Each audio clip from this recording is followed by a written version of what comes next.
Je suis d'origine d'Algérie. Je suis pied noir, quoi.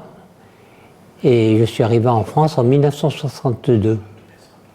Après, j'ai fait mon service militaire en 1968.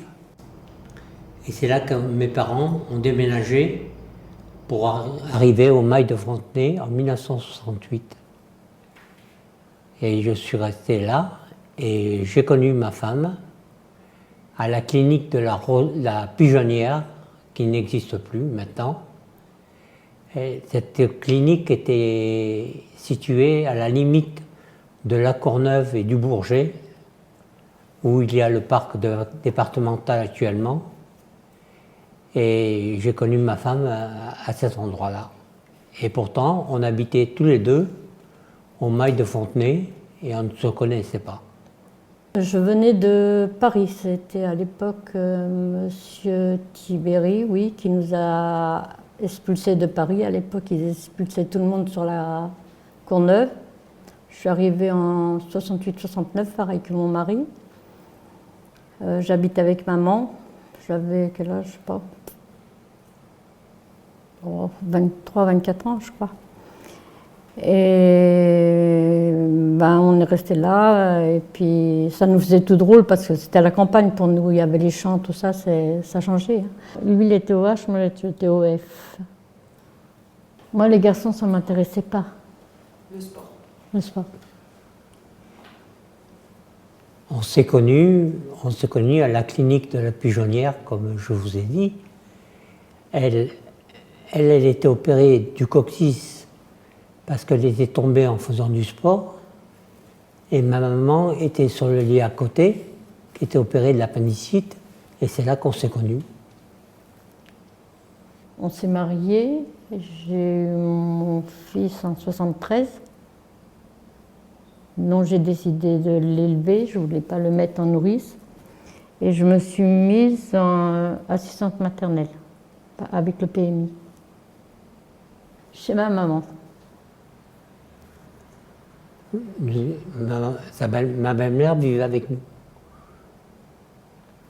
Après, on a eu plus grand, mais dans le même escalier, on a eu un 4 pièces. Mais les appartements, on les avait plus facilement que maintenant. Maintenant, on est resté combien de temps? Pour un bon moment. Oh oui. On a vécu là avec les écoles, on a fait plein de trucs mais imaginables. Qui nous reste.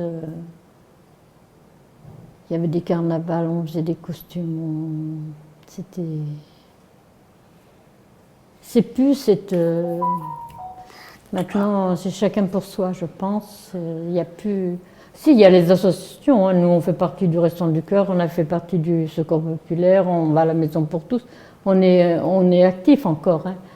Mais c'est plus ce qu'était avant. Si, il y a encore, hein. On ne peut pas dire que la Courneuve est sans rien. Hein. Il y avait le carnaval. Puis vous aviez chaque école faisait son déguisement et tous les enfants se rejoignaient au parc départemental où il y a le cirque là. Le théâtre en pierre. Le théâtre. Je ne sais pas si vous connaissez. Et tous les enfants vont se réunir. C'est dommage. Quand on faisait les Noëls, qu'on récupérait tous les jouets. Ah oui, oui. On faisait des Noëls pour les gamins qui n'avaient pas de Noël, les parents qui ne pouvaient pas avoir. Ou alors qu'on sortait avec eux.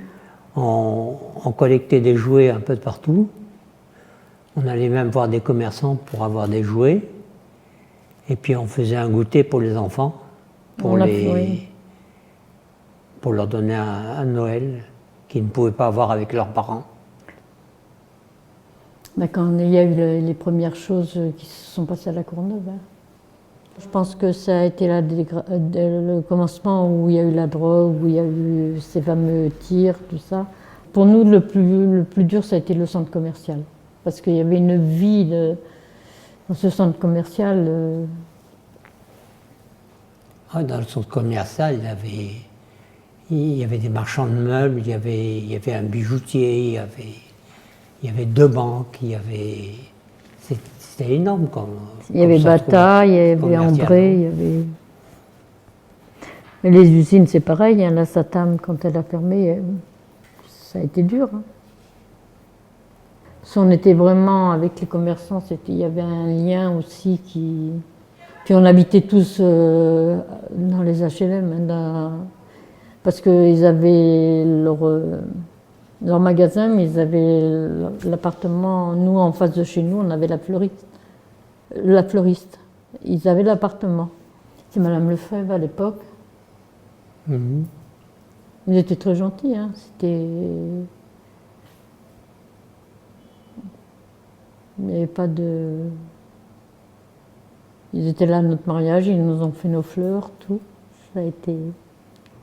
En face de chez toi, tu avais un monsieur qui travaillait chez Bébé Confort. Oui. Oui, ils avaient des appartements de fonction.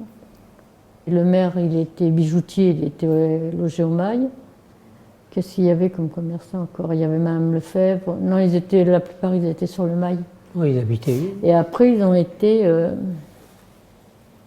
où il y a... Ils habitaient au Mail, la plupart des commerçants. Et le Mail, ça a été un des plus costauds de tous les bâtiments qui ont été construits. C'était le mieux entretenu de tous les bâtiments qui existaient après.